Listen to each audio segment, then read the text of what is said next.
Hey guys, back again. So today let's talk about Spider-Man No Way Home spoilers. And I watched Spider-Man No Way Home a second time. I saw it Thursday night on the initial screening with friends, and then Saturday night I was just like, "What the hell? I'm just gonna go see it again." So I saw it by myself the second time, and I love the movie. I thought it was fantastic, and of course I wanted to talk spoilers in that initial spoiler-free review, but it was very difficult because of course this is a movie that you do not spoil in my eyes. I truly loved all the stuff that wasn't spoiled about it. I loved the movie overall, but still, this movie got spoiled online, but I never truly knew if those images were real or not because with all the stuff that comes out these days online with how people can make such good images of stuff, like I couldn't tell if anything was really truly real or not. Um, in terms of the spoilers online for this. But let's start with the beginning. So the first thing I'm going to talk about is the structure of the movie, and I'm going to talk about the first two thirds first. I'm not going to talk about the third act, but the first two thirds are Peter Parker. Peter Parker is exposed as Spider-Man by Mysterio at the end of the last movie, Far From Home, and I liked what they did with this, where they've got the idea of how Peter Parker's life has been turned upside down. Both Ned and MJ can't get into MIT with him at all because of the controversy relating to Spider-Man maybe killing Mysterio, or people thinking that he killed Mysterio. And it also brings J. Jonah Jameson in here to be an internet persona, like some kind of like news outlet that like kind of just says a lot of bullshit, like most news articles or news stations. But it cracks me up that they brought him back in this. But the thing that is interesting about this one is that Peter Parker is exposed as Spider-Man by Mysterio, but then 20 minutes in, it's like it's no big deal because they get the best lawyer ever. And again, spoiler alert, this is a full spoiler video, but they get Matt Murdock, Daredevil, played by Charlie Cox from the Netflix show. And I was genuinely really, really happy to see that because it had the full wraparound where like you see like somebody sitting there, then you see a cane come down, and I'm like, shit. And then of course it's him. And it's a funny joke because it's the fact that everybody was like, Spider-Man killed Mysterio, and then immediately if Matt Murdock is defending you in court, everybody's like, no, he didn't. So I really thought that was hilarious. And I love that scene with Matt Murdock. I like that they throw a brick through the window of Peter Parker's apartment, Aunt May's apartment, and then he catches it, and Peter's like, how did you catch that? Like, how'd you do that? And Matt just says, I'm a very good lawyer. And I thought that was a really good moment of humor for that character, who I really dug in the Daredevil TV series on Netflix. I love that they're bringing him into this. Really think that's awesome, even though he's only in one scene. But it makes sense. It plays with your expectations, in which I didn't expect him to be in this. Daredevil has always been a connection to Spider-Man in the comics as well as the Kingpin, but you just get Daredevil here, which I thought was a really cool starting point for having Daredevil in the movies. Because people have been debating if the Marvel Netflix shows are canon and connected, and now with this and with Hawkeye, they are connected. So I'm so glad to see. So that's the basic 20-30 minutes where like Peter Parker's life gets turned upside down. He goes to Doctor Strange to try to change it to where nobody knows who he is. He's not who if he's Spider-Man. And but he keeps talking throughout the spell, and Doctor Strange, not Doctor Spell. Doctor Strange messes up the spell, and that creates 5 villains come out of the other multiverses to fight this version of Peter Parker. And I thought that was really cool. The fact that they bring in these villains. And again, the trailer is very discreet with these villains. It shows that they've got some intentions, but you don't really know fully what these villains are going to do in the movie. Especially because they're in another universe, all of them. But let's go through all of them pretty quick. The first one I want to talk about is Electro, who is very different than the Amazing Spider-Man 2 Electro, where this Electro from that movie is now in this universe, and he is blue at first for like pretty briefly, but then he gets his body back, and he has yellow lightning now, which I thought was a cool effect. And I, even though I like the blue like effects and stuff, he looks silly in the Amazing Spider-Man 2, and I like that in this one they really changed up him looking more like a human with just the classic comic book design of him looking more normal with like the suit he's wearing. But it's not like Amazing Spider-Man 2 where it's kind of over the top, and it's something that people really didn't like about that movie, or not everybody, but a lot of people didn't like that. And Jamie Foxx himself said the homies didn't like it when I was blue, and I thought that's really funny because Jamie Foxx is a really funny guy, and he really does a good job in this, and I liked his performance. I thought he sold the humor of it. I thought he was suave and funny, and I like how it's the exact opposite he was in the Amazing Spider-Man 2, where like whenever he gets introduced, he's this geeky loner, and then he becomes Electro, becomes a little more confident but angry and vengeful at Spider-Man in that movie, and then in this one he becomes a jokester, and I think that that's fun. And Jamie Foxx just really, it felt like Jamie Foxx wasn't even acting, and I'm not saying that as a not a compliment. It is a compliment because I really thought he did great in this, but it just felt like it's more. I felt like it was more to the heart in terms of that actor, in terms of how he was acting in the movie.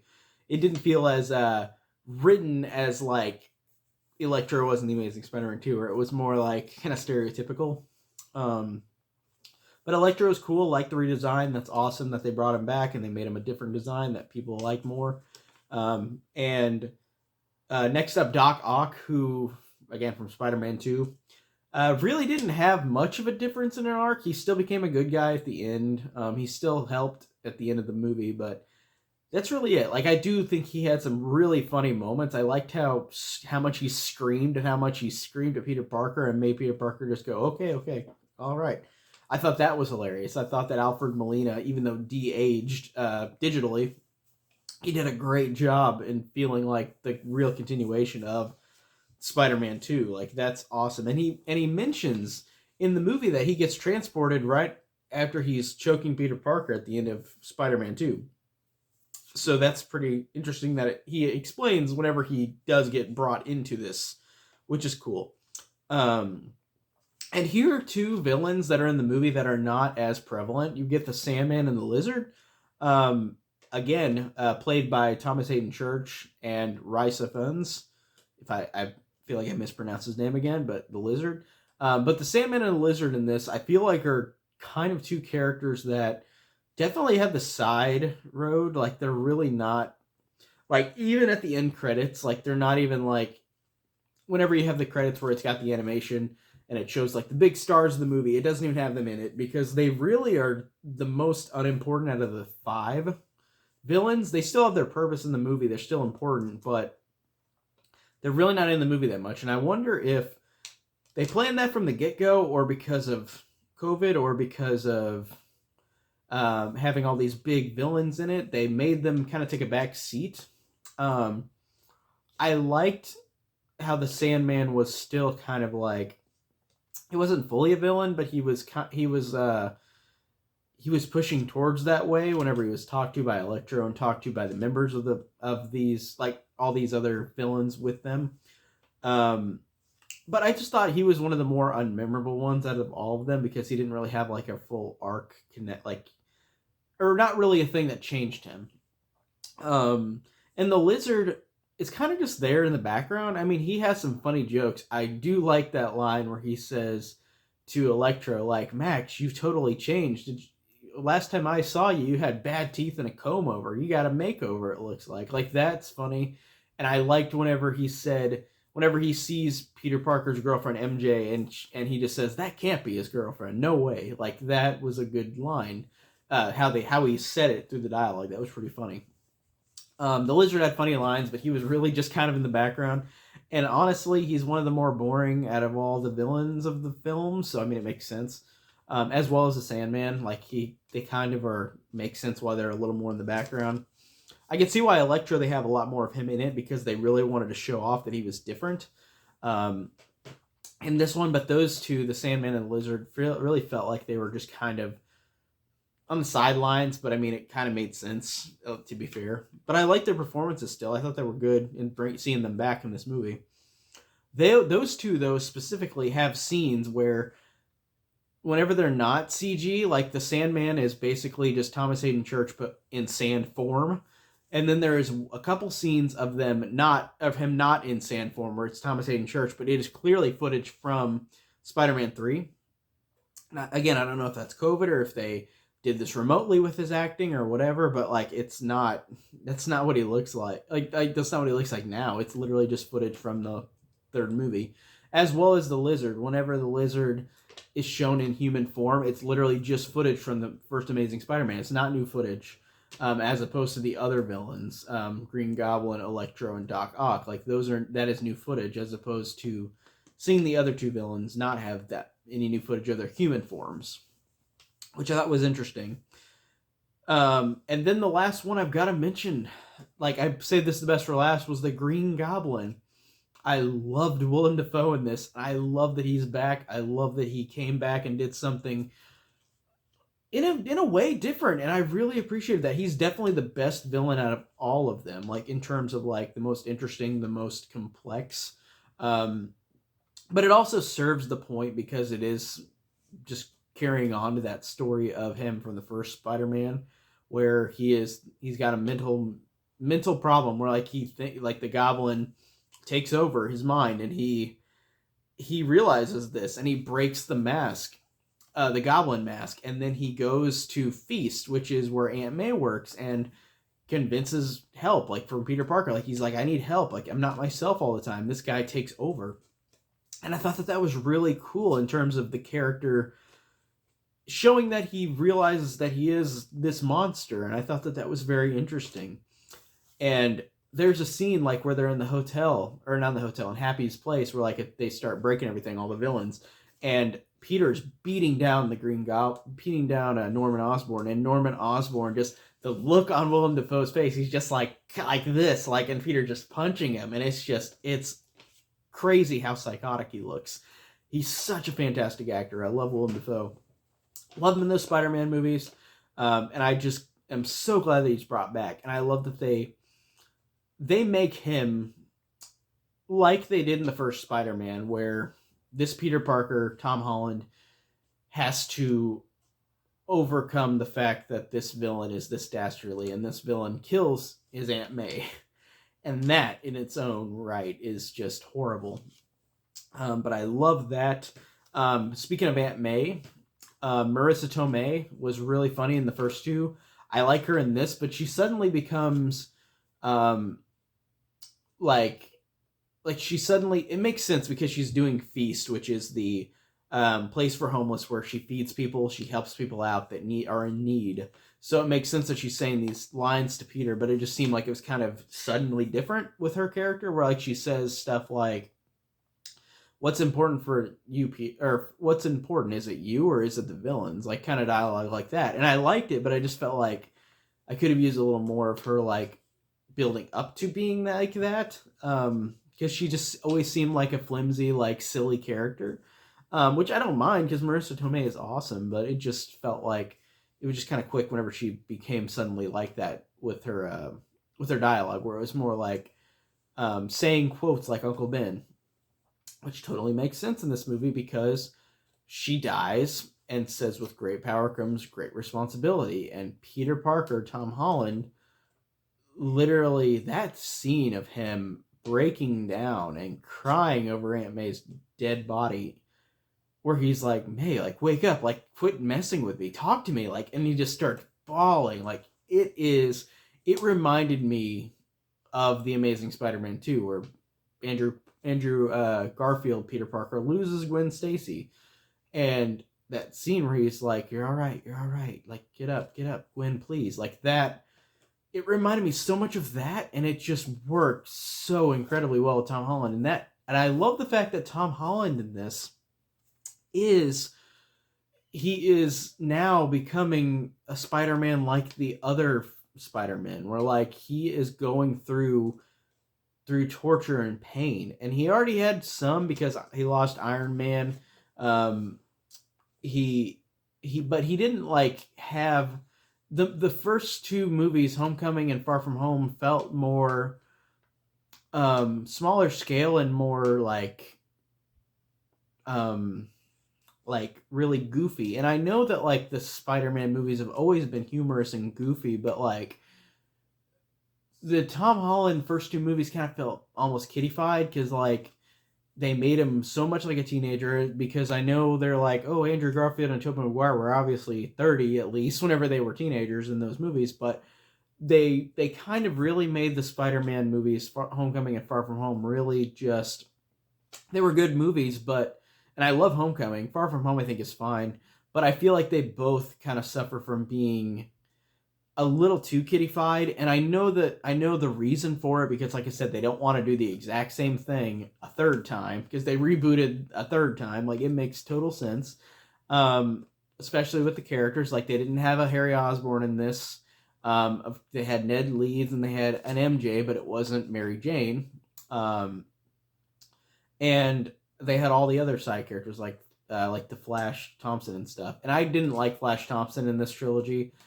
Tony Revolori, which as an actor I really dig, and I think he's a good actor, but man, his wimpy like version of the Flash like just really annoys me. And I think that he's just a wimp that everybody can kick his ass, and I'm just like, that just annoys me. And it's not the actor's fault. It's not.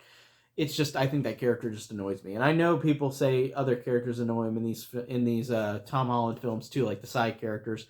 And I feel like the side characters, for the most part, up until this film, were kind of weaker. Even though I love Zendaya as MJ in Homecoming and Far From Home, I felt like Ned was a little weaker. I felt like the Flash was definitely weaker.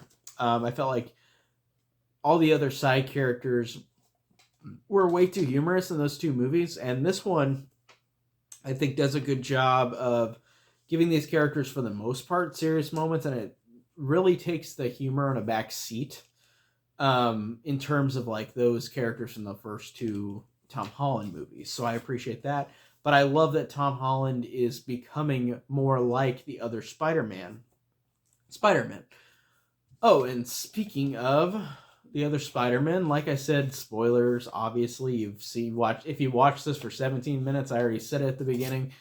But spoilers. Do not watch it do not listen if you don't want to know spoilers. Come back and watch this if you're interested. But there's a great scene where Ned and MJ are, after Peter's Aunt May died, Tom Holland Peter, they're both at Ned's mom's house, and like Ned has the thing that Doctor Strange has, the little finger thing. And he starts swinging it. And then they're like, let me see Peter Parker. And then whenever they said that, I knew. Because there were leaks that Tobey Maguire and Andrew Garfield were in this. There were everyone saying they're got to be in this no matter what. They're not going to not put him in this movie. They've got all the villains from the other movies. Like, why would they not? And that moment where Ned says, let me see Peter Parker. And then he has the ring. And then you see, from a distance, a Spider-Man like by a garbage can. The second I saw him, it was Andrew Garfield. I knew it was Andrew Garfield before even all my friends were like noticed. I was like, it's Andrew Garfield. It's Andrew Garfield. Shit, I can't believe it, because I loved the Amazing Spider-Man movies, and I was so sad that, and I'm still bitter that they never did any more. And Sony again has done this time and time again. At least the Sam Raimi films at least felt complete. The Amazing Spider-Man 2 ended on a note where it's like, we're going to do all this stuff, but then there was no sequels. And Andrew Garfield is my favorite Spider-Man out of all three. And I think that it's just so sad that he got a bum rap. But the fact that they brought Andrew Garfield back into this universe is amazing. Because like I said, I love his character. Whenever he's introduced in this, he is hilarious. I think he's the funniest he's ever been in these movies. And I love the fact that you get the scene where Ned and MJ are like, you're not Peter Parker. And he's like, yes, I am. And they're like, well, prove it. And then he sticks to the ceiling, and they're like, that's not enough. Climb onto the roof, or climb onto the ceiling. And he's like, no, this is enough. And they're like, no, it's not. He's like, I think it is. Like, I think that he has great lines. And then, of course, right after that, I didn't expect it to be this quick. I was assuming that you would get Tobey Maguire a little later, but Ned does it again because they're like, if we keep doing this, we'll find the right Peter Parker. They do it one more time, and then it's Tobey Maguire, and he's not wearing the spider suit. He's just walking around normal. But whenever that happened, whenever Andrew appeared, whenever Tobey appeared in the first viewing in the theater, opening night, everybody clapped, everybody roared. I was like, I cannot believe I'm seeing this. Like, I legitimately cannot believe that they brought these actors back. Like, I love this. And Tobey Maguire, even though Andrew Garfield is my favorite Spider-Man, Tobey Maguire, the fact that you get to see him again, like as Spider-Man, was a dream come true. It honestly, after I watched this movie the first time, I was like, did I imagine like this happen? Like, this movie feels too good to be true in terms of like fan service. But I love that. I love seeing Tobey back. I love the fact that Tobey and Andrew have great chemistry with each other, as well with Tom Holland. But there's that fantastic scene where Tom Holland, Peter Parker, is out and sad because Aunt May is dead, and he meets the other Peter Parkers, and both the dialogue that they all three of them have with each other immediately sets in. We're like, oh, they're going to be great together, great team together. And the fact that Tobey Maguire, this is going to be hard to explain because I'm going to keep saying Tobey or Andrew or Tom. So Tobey, Peter Parker, says to Tom Holland, Peter Parker, that I'm sorry about your Aunt May. And then Tom Holland says, he starts saying the line that Aunt May said, with great power comes great responsibility. And then Tobey Maguire, Peter, repeats it. And it's such a chilling moment because all three of them, even though Andrew Garfield had a slightly different bit of dialogue with Martin Sheen in The Amazing Spider-Man, it is almost verbatim the same dialogue about choice, about responsibility. But Tobey and Andrew look at Tom and just look like they've lost all this too. And Tobey just says, and this is just such a great moment of acting, where he just says, that's what Uncle Ben said the day that he Andrew says, that's what Uncle Ben said. And then Tobey says, the day that he died. And then it gave me chills because I didn't realize that they were going to do a full connection with all three of them, except for the fact that in this universe, Aunt May died for Peter. And in the other universes, Uncle Ben died for Andrew and Tobey. But the fact that they all got the responsibility line, the fact that they all connected with each other, was just so well done. Like, it was so beautiful, like just watching them all interact. And then I love the fact after they join together to stop the bad guys, they are working on experiments to like subdue all the villains. Like for Kurt Connors, you gotta have that serum where he'll turn back to normal. For Electro, you gotta get the electricity out. Like for Sandman, you gotta use that whatever beam thing. And Green Goblin, you gotta use a serum, and then Doc Ock, you gotta fix his chip on the back of his head.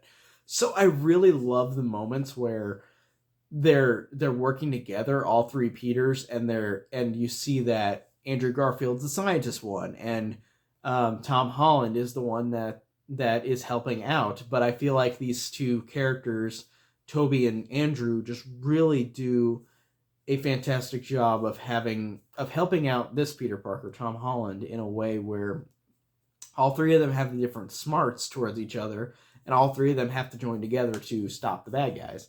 And I love that dialogue between them. Like I said, I love that scene where Ned talks to Peter, Tobey Maguire Peter, and he says, like, did you have a best friend? Ned said that to Tobey Maguire, and Tobey Maguire says, I did, and he died in my arms before trying to kill me. And then he just looks and just says, tragic, isn't it? And it was such a deadpan line. It was great. Like, Tobey Maguire had a great moment of dialogue. Like, that was hilarious. And I like the fact that it alludes to Ned Leeds does become a villain in the comics, and some of them, the Hobgoblin. So that was hilarious. I noticed that Andrew was looking at them the whole time through this dialogue, and I was thinking, this is the same thing that's happening to Andrew. It happened to Andrew in The Amazing Spider-Man 2 with Harry Osborn, except Harry Osborn didn't die in that version. He's still alive, presumably, somewhere. So I really like that. And I just I also noticed that they have like it's weird because they didn't want to over. I think they didn't want to overload us with this happened in this movie, this happened in the same movie, the same other universe like thing because they kept mentioning Uncle Ben dying, of course. Andrew mentioned that Gwen was his MJ and he couldn't save her. Um, but I like that they used the dialogue they used. They didn't always mention the same thing over and over again because again, whenever Tobey Maguire is talking about Harry dying in his arms, of course Andrew Garfield's looking at him, but he's not going to say the exact same thing. Like, oh, my friend Harry turned on me too. Or whenever Tobey Maguire sees the lizard, like, and he heard his name is Connors, like he didn't mention, oh, I know her Kurt Connors, because like there's another Kurt Connors in that universe. It's well done. Where like there is dialogue where like they could have just been like, oh, this happened, and they just keep repeating it over and over again. Except for they did it whenever it was a moment that needed to be. Like I said, with Uncle Ben dying, they had to mention that happened in multiple universes to everybody. Um, I really liked how Andrew Garfield, again, he's my favorite Spider-Man. I think he's the best actor out of the three. That scene where, like I said, on top of the building where he's talking, they're all three Peters are talking to each other, and Andrew says, "I lost Gwen. She was my MJ, and I'm never gonna forgive myself for it." And then eventually, uh, I started pulling my punches. I got vengeful. I got angry, and I don't want you to become what I am. And that line just she made me tear up. I was like, oh my god, like it is just Andrew Garfield's version is so tragic, and I know the other ones are tragic too. Like they've all gone through loss, and that's what the Spider-Man character is. But that line of dialogue is just makes me sad and makes me feel so sad. Like listening to how great of an actor Andrew Garfield is, and just that moment. Um, and then of course they fight the villains, but that moment I've got to mention now where you see in the trailer, MJ Zendaya falls. Peter Parker's trying to grab her, Tom Holland, but then the Goblin throws him out of the way. And then, of course, Andrew Garfield, seeing this already happen before to his girlfriend he lost, jumps down, catches MJ, lands, and then he's like, "Are you okay?" And she says, "Yes." And she said, "Are you okay?" And he just starts tearing up, and I was just like, that was one of the most rewarding moments in any of these movies. The fact that Andrew Garfield saved someone this time. Like, he couldn't save his girlfriend, but he saved this Peter Parker's girlfriend. And just, again, the acting, just the reaction on his face. Like, man, it's so good. I love that. I really liked the fight between all the villains at the end. I thought it was well done. Like I said, watching all three Spider-Man swing around and was really, really entertaining. Really just a dream just to see them all going with each other, like swinging around. Like it is so cool. And the fact that they, like by the end of the movie, they are side characters, Andrew Garfield and Tobey Maguire, and they really are side characters in a way where they are very important, extremely important, but this movie is Tom Holland's movie, and the amount of things that Tom Holland goes through with this in this movie really is moving to me. And the fact that at the end, he makes the ultimate sacrifice. Peter Parker, whenever Doctor Strange comes back after the villains are subdued, Peter Parker says to Doctor Strange, Tom Holland, Peter Parker, it's hard to explain because there's three Peter Parkers, but anyway, Tom Holland, Peter Parker says to Doctor Strange that I want you to do what we said earlier. I want you to have everyone forget that I'm Spider-Man.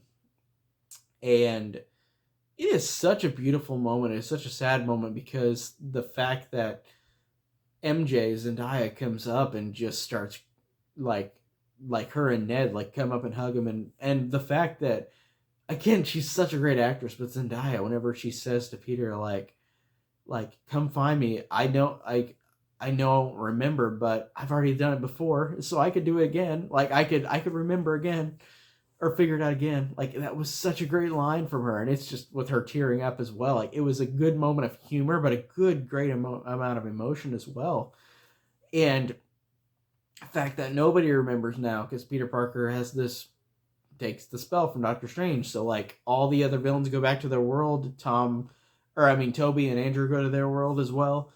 But now nobody remembers who Spider-Man is in this universe, in the MCU. Um, and then there's a great scene where Peter goes up to MJ, and just says, like he's trying to say stuff to her because she of course has forgotten about him, because of course that spell worked, and she doesn't remember him, but she has a little inkling like maybe she might eventually figure it out. But it was just a nice, cute little moment of like resolution with them, and I'm really interested to see where this will go next. And then since Peter has nowhere to go now, Aunt May is gone, he moves into his own apartment, and the end of the movie is just him with a new suit. You see very briefly, but a new suit that looks like the Amazing Spider-Man suit with the colors, but also it has some similarities to the Sam Raimi one as well. But I noticed more Amazing Spider-Man if I'm really thinking about it. But it has Peter Parker going out into the world where nobody knows who he is now. And it's so interesting because these movies, the trilogy, and the Avengers movies were built on the fact that everybody knows who Peter Parker is. And now nobody knows. And now Peter Parker is truly on his own. He has no Aunt May. He has nobody. So what is going to happen in the future for this version of Peter Parker? I am so excited to see. I love that ending. The mid-credits scene was good, but it was hilarious because it was like, oh, I thought Venom would be more important, Tom Hardy, in this movie, because in Venom Let There Be Carnage, he was transported to the MCU, and then in this one, he's just in Mexico or wherever he's at, and then he's talking to a bartender there, and the guy explains stuff like superheroes and like Thanos and like Iron Man, and then there's some great lines with Venom talking to him at the same time, where Venom's like Eddie, we are drunk. Let's go skinny dipping. Like, that was a funny line, and I liked that, just how, even though Tom Hardy was just in the mid credits, that was a great scene. And of course Tom Hardy fades away like the other villains do, earlier in the or at the end of the movie. So he is gone, but then a little piece of symbiote is left on the table. So I'm assuming that there's going to be another Venom, maybe, or Tom Holland is going to be Venom. I don't know. I really don't know where they're going to go with that, because now they have these multiple universes where the villains are gone, but maybe they can just come back with Doctor Strange's magic or something. Or maybe there'll be something on the Sony universe where it's like they'll connect to the Tom Holland. We will see. I don't know where that's going to go, but I like that mid-credit scene. The last credit scene, or the end credit scene, was the trailer for Doctor Strange in the Multiverse of Madness, which I thought looked really cool. It looked really interesting, and I'm excited for that. But like I said, that I feel like they should have had another end credits that was about Spider-Man and not about the Doctor Strange movie, which, I mean, is fine because I am excited for that movie, but I wanted to see another Spider-Man like Easter egg or something, because I did like the Easter eggs in this. Like I said, of course, having Andrew Garfield and Tobey Maguire, having most of the villains. I did appreciate that it had only one villain from each Spider-Man movie. Even though I would have loved to have seen Dane DeHaan back. You of course are going to have Willem Dafoe, of course, if you had to choose. But I would have liked to see Dane DeHaan come back in this, because his arc is not ended in the Amazing Spider-Man 2, and then they ditched the movies. And I thought it would make sense if Dane DeHaan appeared, because in this movie, the line where Norman Osborn, Willem Dafoe, says like, my son, like, Osborn doesn't exist here, my son doesn't exist here, and I'm like, well, that means maybe that version of Harry can come out and then be the son of Norman. Not really, but you know what I mean, son of Norman. That would have been cool to have him do that, and maybe they might do that in the future. I would like to see Dane DeHaan back. I would like to honestly see the Rhino back. They didn't mention him by name. That was funny.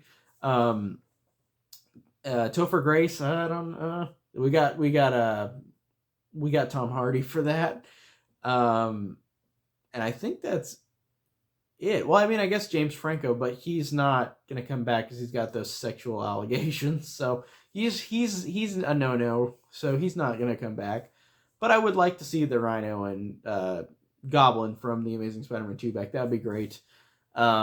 Just to finish off that, and I feel like they're gonna maybe connect those again, because Morbius, like, that next movie that's coming out next month, it's only a month away. That's crazy. With Jared Leto, the next Spider-Man villain movie set in the Venom universe. I'm interested to see where that'll go because it had Michael Keaton in the trailer, and it makes sense now because if everybody forgets Spider-Man's identity, I wonder how they're gonna have the Vulture now, and I wonder how they're gonna have Liz Allen, and I wonder how they're gonna have Mysterio if he comes back.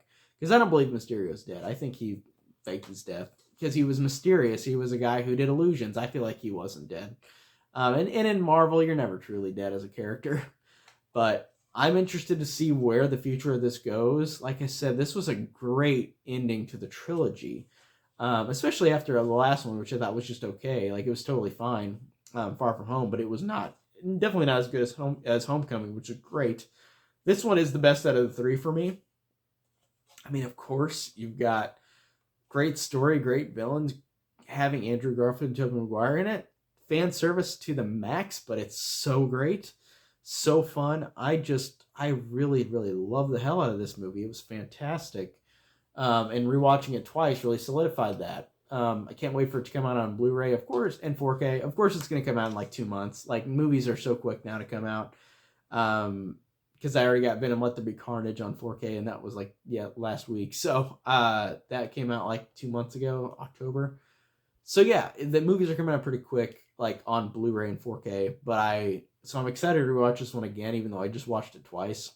I'm trying to think if there's anything else before I get off this video that I want to talk about, because I really did love this movie. I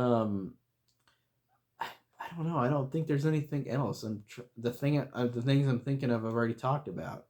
But like I said, it was a really, really enjoyable time. I'm so glad I got to see it. I'm so glad it was made. I'm so love this universe. So I'm so glad we got a movie that connected to the other universes. Fantastic. And even though my wish is to see more movies with Andrew and Tobey, this was a great love letter to have them back in this movie. I hope that they bring them back. I really, truly do. They deserve it. Especially Andrew, who only got 2 movies. But I feel like they will, some way, probably do it again. I just don't know when. But I am excited either way for the future of these films, whether they're set in the MCU or the Sony universe. Because like I said, Morbius is next. They're already announced that they're going to have another Spider-Man movie, or maybe another trilogy with Tom Holland. So that'll be interesting. It'll be his college years, because these are high school years, I'm assuming. So I can't wait. But that is it. I've talked for too long. I've talked for almost 40 minutes about Spider-Man, but I loved it. So what did you guys think of it if you stayed this long through the video? Tell me down below, and I'll see you guys in the next video.